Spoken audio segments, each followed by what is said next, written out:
Password reset not sending email on Scotiabank US Fix. You've clicked Forgot Password on Scotiabank's website, but the reset email never lands in your inbox. It's a stressful situation, especially when your money is involved.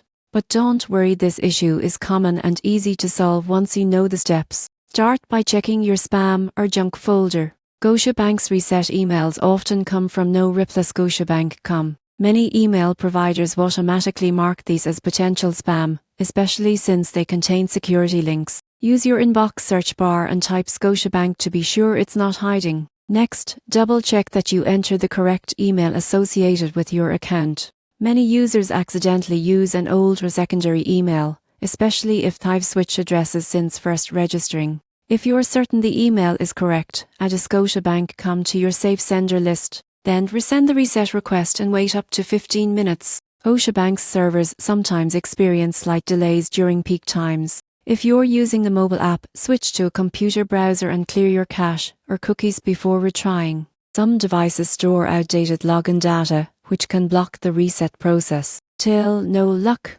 contact Scotiabank US customer support. They can verify your identity and manually assist with your password reset, ensuring your account stays secure. Most people assume the system isn't working, but the surprising truth is that spam filters, outdated information and small timing delays are almost always the reason. Follow these steps carefully and you'll have your reset email and access to your Scotiabank account back in minutes.